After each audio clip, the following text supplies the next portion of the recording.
कहीं आदमियों को नहीं मिल रहा खाना और यूपी के इस जिले के काजू बादाम खाकर चूहे हो रहे हेल्दी।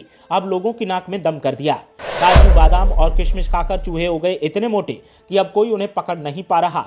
पकड़ते पकड़ते आ जाता है पसीना, लेकिन गिरफ्त में नहीं आते चूहे। चूहों का ऐसा आतंक कि ना तो दिन में चैन से रह पाते लोग और न रात को आती है नींद। हमेशा सताता है एक ही डर, कहीं कर न दे बड़ा नुकसान। एक तरफ आम आदमी को 2 वक्त की रोटी नसीब नहीं हो पाती, तो दूसरी तरफ चूहे काजू बादाम खाकर डकार रहे हैं। और काजू बादाम खाकर चूहे ऐसे पहलवान बने हैं कि अब जीना मुहाल कर दिया है। रातों की नींद हराम कर दी है और दिन का चैन भी खो दिया है। तमाम इंतजाम किए गए, लेकिन ना तो चूहों से निजात मिल पा रही है और ना ही खौफ कम हो रहा है। लोगों को चूहे पकड़ने के लिए लगाया तो गया, लेकिन उनके पसीने छूट गए। चूहे पकड़ में नहीं आए। यह अनोखा मामला संगम नगरी प्रयागराज का है, जहां चूहों के आतंक ने हाहाकार मचा दिया है। और ये चूहे एक रेस्टोरेंट के मालिक के अलावा तमाम लोगों के लिए मुसीबतों का सबसे बड़ा कारण बन गए हैं।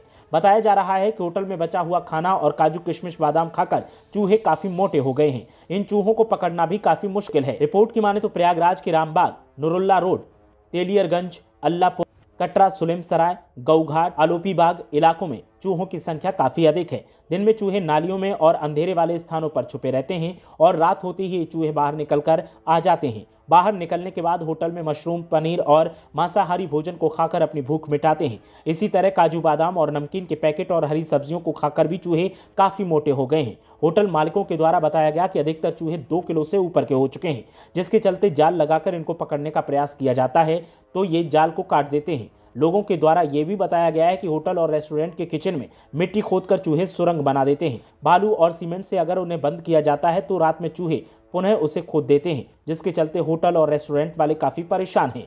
दुकानदारों द्वारा यह भी बताया गया है कि चूहों की वजह से उनका हर रोज 2 से 3 लाख रुपए का नुकसान हो रहा है। उन लोगों के द्वारा यह भी मांग की जा रही है कि इन चूहों के खिलाफ किसी भी तरह का एक्शन लिया जाए, लेकिन चूहों से मुक्ति दिलवाई जाए। चूहों के आतंक का यह पहला और अनोखा ऐसा मामला है जो पूरे प्रदेश में सुर्खियां बटोर रहा है। ब्यूरो रिपोर्ट, मीडिया हलचल।